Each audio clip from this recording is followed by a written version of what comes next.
الحمد لله الحمد لله رب العالمين والصلاة والسلام على سيدنا وحبيبنا وحبيب رب العالمين وعلى آله وأصحابه أجمعين. أما بعد، فقد قال الله تبارك وتعالى في القرآن المجيد والفرقان الحميد: يا أيها الذين آمنوا إذا قمتم إلى الصلاة فاغسلوا وجوهكم وأيديكم إلى المرافق وامسحوا برؤوسكم وأرجلكم إلى الكعبين وإن كنتم جنبا فاطهروا. صدق الله العظيم.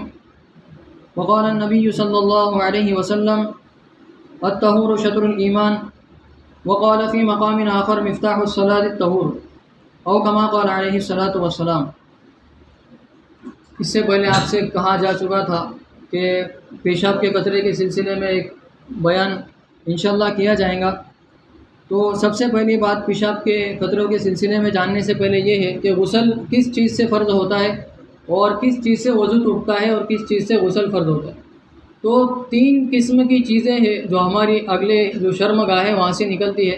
سب سے پہلی چیز منی ہے، جو یعنی جب آدمی بیوی سے صحبت کرے تو اس صورت میں نکلتا ہے. آدمی جب سو جائے رات میں خواب میں کچھ دیکھ لے تو اس صورت میں نکلتا ہے. تو اس کو منی کہتے ہیں، جو بالکل گاڑھا پانی لیسدار ہوتا ہے. تو اور اس کی خوشبو اور اس کی جو علامت ہے وہ یہ ہے کہ کچی کھجور کی طرح اس کی خوشبو ہوتی ہے. تو اس سے جب بھی وہ چیز نکلے تو اس سے انسان کے اوپر غسل فرض ہو جاتا ہے. یعنی غسل کیے بغیر اس کا کام اسلامی طور سے آگے نہیں بڑھ سکتا. دوسری چیز وہ ہوتی ہے جو مدی کہلاتی ہے. مدی یعنی مدی وہ ہوتی ہے جو منی سے پہلے نکلتی ہے. تو وہ بھی ایک چکنا مادہ ہوتا ہے.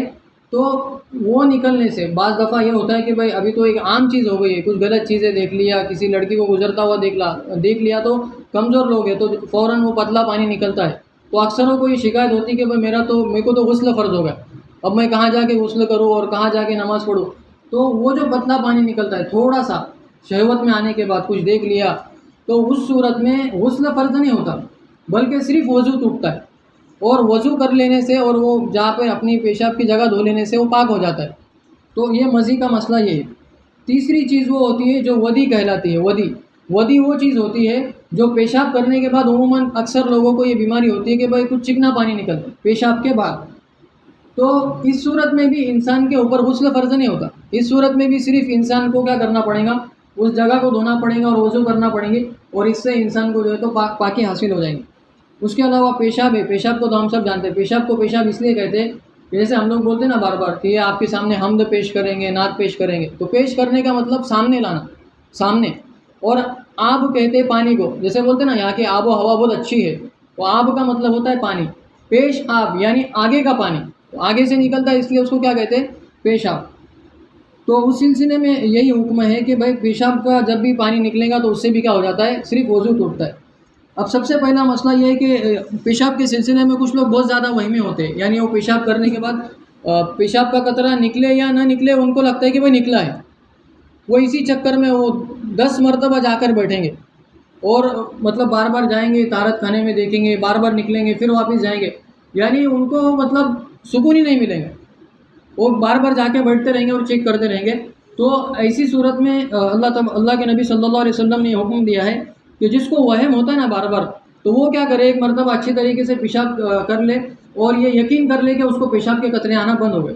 اب پیشاب کے قطرے آنے کا بند ہونے کا یقین جب ہو گیا تو اب وضو خانے میں آئے، وضو کرے، اور وضو کرنے کے بعد کیا کرے، جو اپنی پیشاب کی جگہ ہے وہاں پر کچھ پانی کے قطرے جو چھینٹے ہیں نا وہ مارے. اس سے کیا ہوگا کہ اگر پیشاب کا قطرہ بالفرض نکل بھی گیا تو انسان کو لگے گا کہ میں نے خود وہاں پہ پانی مارا، یہ میں نے وضو کا پانی جو مارا ہے وہ ہے، پیشاب کے قطرے نہیں. تو اس سے کیا ہو جائے گا، وہم ختم ہو جائے گا. یعنی یہ بہت عام بیماری ہے لوگوں کے اندر کہ بھائی میرے کو لگا کہ میرا وضو ٹوٹا، میرے کو لگا کہ قطرے نکلے، میرے کو لگا کہ پیشاب ہوئی. تو اس سب سے بچنا چاہیے.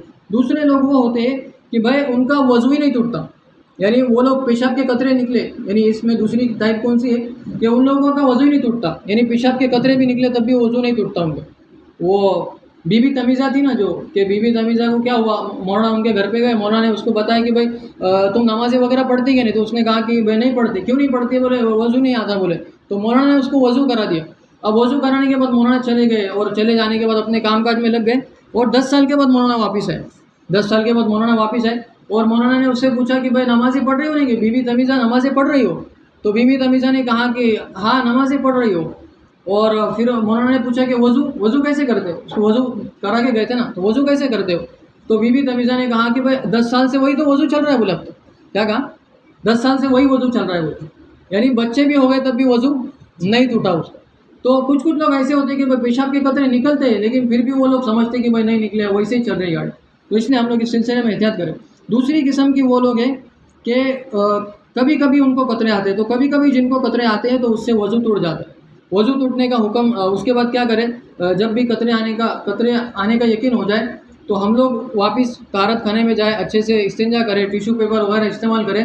اور جب ہم کو یقین ہو جائے کہ بھائی پیشاب کے قطرے یقیناً آنا بند ہو گئے تو اس کے بعد ہم لوگ کیا کریں؟ اس سے بھی وضو ٹوٹتا ہے. بعض لوگوں کو کیا ہوتا ہے کہ جب جھکتے ہیں تب پیشاب کے قطرے نکلتے ہیں، یا جب گاڑی پہ بیٹھ کے جب گاڑی میں جھٹکا بیٹھتا ہے تب قطرے نکلتے ہیں، یا اس کے علاوہ جب وہ کوئی جڑ چیز اٹھاتے ہیں، وزنی چیز اٹھاتے ہیں تو اس وقت قطرے نکلتے ہیں. تو یہ بھی عام بیماری ہے. تو ایسی صورت میں کیا کریں؟ وہ پیشاب کی جگہ کو دھو لے اور ہم اس کے بعد کیا کریں؟ وضو کر کے نماز پڑھ لیں. اب تیسری قسم کے وہ لوگ ہیں، یعنی آج کل ہمارے اندر یہ بھی بیماری ہے، مثانے کمزور ہو گئے نا، تو اس کی وجہ سے ایک بیماری یہ ہو گئی کہ مسلسل قطرے نکلتے رہتے. یعنی تھوڑا چلیں گے قطرے نکلیں گے، تھوڑا جھکیں گے قطرے نکلتے رہتے. یعنی اس کے لیے پاک رہنا بہت مشکل ہے، پاک ہی رہنا اس کے لیے بہت مشکل ہے. تو اس کے لیے حکم یہ ہے کہ ایک نماز تک اس کو چھٹی ہے. یعنی وہ اگر پیشاب کر کے آ گیا، مثلا عصر کے ٹائم پہ اس نے پیشاب کر لیا اور پیشاب کر کے باہر نکل گیا، اب وضو کر لیا، تو جب تک مغرب کا وقت نہیں آتا تب تک اس کا وضو چلتا رہے گا. اب کتنی بھی اس کو پیشاب آیا، کتنے بھی اس کے قطرے نکلے، تب بھی اس کا وضو باقی رہے گا. ظہر میں اس نے وضو کر لیا ایک مرتبہ پیشاب کر کے اور وضو کر لیا، تو اس کا وضو اثر تک باقی رہے گا اگرچہ اس کو کتنے بھی قطرے آئے. تو یہ 3 قسم کے لوگ ہیں. اب جو آیت اللہ کے نبی صلی اللہ علیہ وسلم کا حکم یہ کہ بھائی پاکی ایمان کا حصہ ہے، اور اللہ کے نبی صلی اللہ علیہ وسلم نے فرمایا کہ نماز کی کنجی وضو ہے. یعنی اللہ کے نبی صلی اللہ علیہ وسلم نے پاک رہنے کا حکم دیا. اور ایک مرتبہ اللہ کے نبی صلی اللہ علیہ وسلم قبرستان سے گزر رہے تھے تو اللہ کے نبی صلی اللہ علیہ وسلم نے فرمایا کہ انہما یعذبان، کہ یہ جو 2 قبریں ہیں ان کو عذاب دیا جا رہا ہے. اور اللہ کے نبی صحابہ نے پوچھا کہ وجہ کیا ہے؟ تو اللہ کے نبی نے فرمایا اما احدہما فکان یمشی بالنمیمہ، اس میں سے جو پہلا شخص ہے وہ لوگوں کی چگلی کرتے پھرتا تھا، اس کا اس کو، اس کا اس کو، اس کا یہ، اس کا وہ، تو یہ کرتے وہ پھرتا تھا. دوسرے کے بارے میں فرمایا فکان لا یستنزہ من البول، کہ دوسرا جو شخص ہے وہ پیشاب کے قطروں سے نہیں بچتا تھا.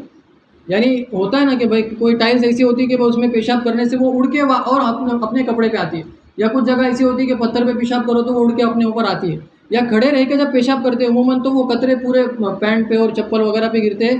تو ایسی صورت سے ہم سب کو بچنا چاہیے. اس کے علاوہ اب اس کا حل کیا ہے کہ بھئی یہ جو پیشاب کے قطرے آتے ہیں، مثانے کی کمزوری، اس کا حل کیا ہے؟ تو سب سے پہلا حل یہ ہے اس کا کہ ہم لوگ زیادہ گرم چائے پینے سے بچیں. بار بار گرم چائے پینے سے کیا ہوتا ہے؟ وہ جو ہماری تھیلی ہے، اس کا جو منہ ہوتا ہے، تو اس کا جو منہ ہوتا ہے وہ ڈھیلا ہونا شروع ہوتا ہے اور کمزور ہونا شروع ہوتا ہے. تو یہاں پر کوئی بھی چیز جاتی ہے تو وہ رکا نہیں پاتا، اس کو گرم چیز کی وجہ سے کیا ہوتا ہے وہ رکا نہیں پاتا اور اس کی وجہ سے وہ بار بار پیشاب نہیں کرتی. تو زیادہ گرم چائے پینے سے، چائے بار بار پینے سے بھی بچے اور زیادہ ٹھنڈے سے بھی بچے. ٹھنڈے سے بھی وہ جو منہ ہوتا ہے نا اس کا جو تھیلی ہوتی ہے وہ کمزور ہونا شروع ہو جاتی ہے. تو پہلا حل یہ ہے کہ زیادہ گرم سے بھی بچے اور زیادہ ٹھنڈے سے بھی بچے. دوسرا حل یہ کہ ہم لوگ زیادہ سے زیادہ پانی پیے، کہ بھائی کہیں بیٹھ گئے تو تھوڑا سا پانی پی لیے، اور کہیں بھی ہم لوگ جائیں چلتے چلتے کیا کریں؟ زیادہ سے زیادہ پانی پیے، کیونکہ آج پتھری کی بیماری بھی عام ہے. تو زیادہ سے زیادہ پانی پئیں گے تو وہ پتھری کے جو ہمارے ٹکڑے ہیں پتھر کے وہ بھی حل ہو جائیں گے.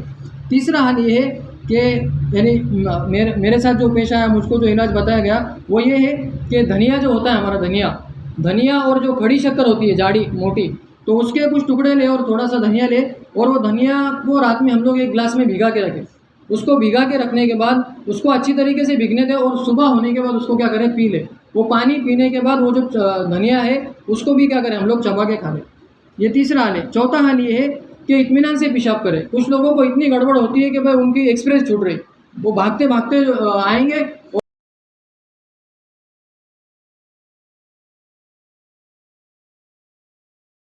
بھی ان کی صحیح طریقے سے نہیں ہوتی. اور عموماً جو لوگ پینٹ پہنتے ہیں ان کے پیشاب تو میرے حساب سے اطمینان سے نہیں ہو پاتے، کیونکہ پیٹ صحیح طریقے سے ڈھیلا ہی نہیں ہوتا، ٹائٹ رہتی نا وہ. تو پیٹ ڈھیلا ہوگا ہماری شلوار سے، پیٹ کس سے ڈھیلا ہوگا؟ تو یہ پہننا شروع کرے، تھوڑا احتیاط کریں. یا الاسٹک والی پہنے، الاسٹک سے بھی کیا ہوتا ہے؟ ڈھیلا ہوتا ہے. یا اگر آپ کو طہارت خانے میں نہیں جم رہا تو آسن کام ہے، سیدھا باتھ روم میں چلے جائیں، اس میں کون سی شرم کی بات. تو اطمینان سے پیشاب کرے. اور پانچواں حل یہ ہے کہ ہم لوگ کیا کریں؟ آج کل یہ بہت کم ہو گیا، اس کو زیادہ سے زیادہ استعمال کرنا چاہیے. کھجور جو ہوتی ہے نا، کھجوریں، تو کھجور کو ہم لوگ بھگا کے رکھے رات میں. اللہ کے نبی صلی اللہ علیہ وسلم کے دور میں کثرت سے یہ چیز استعمال ہوتی تھی. پیٹ کی بیماری اس سے ختم ہوتی ہے. تو ہم لوگ 5-10 کھجوریں رات میں بھگا کے رکھے, اور رات میں بھگا کے رکھنے کے بعد صبح بیج نکال کے اس کا جو پانی ہے اس کو اچھی طریقے سے نچوڑے. جو کھجور ہے نا ہماری اس کو بھی نچوڑے, اور وہ چھان کے وہ پانی پہ, اس کو نبیذ کہتے. تو ایک دن اس کو بھگا کے رکھ کے اگر ہم لوگ پئیں گے تو ہماری پیٹ کی بیماریوں کا تمام حل ہو جائیں گا. اور اس کو اگر زیادہ بھگو کے رکھیں گے نا ہم 2-3 دن, تو اس میں پھر یہ شراب بن جائیں گی, کیونکہ اس میں نشہ بھی فوراً آ جاتا ہے. اس کے علاوہ اس میں بادام بھی تھوڑے سے بھگا دے تو انشاءاللہ اس سے بھی مسئلے کا حل ہو جائے گا. اور ہماری جو پیشاب کی نالی ہے وہ نچلے حصے میں, یہ میڈیکل سائنس کے ٹاپک ہے لیکن جاننا ہم کو ضروری ہے. تو اوپر سیکس کی جو ہماری نسیں ہیں وہ ہے, اور جو نیچے ہے وہ پیشاب کی نالیاں ہے. تو پیشاب جب بھی ہم لوگ کریں تو تھوڑا سا اس کو ہم لوگ ہلکا سا کیا کریں, ٹچ کر دیں. اس طریقے سے ہم لوگ کریں گے تو یہ 6 حل ہے اس کے. اللہ تبارک و تعالی ہم سب کے لیے آسانیاں فرمائے. جو بھی حضرات اس میں مبتلا ہے اللہ تبارک و تعالی ان کو آسانی فرمائے. تمام حضرات کے لیے کھانے کی دعوت ہے, تو تمام حضرات کھانا کھا کر جائیں.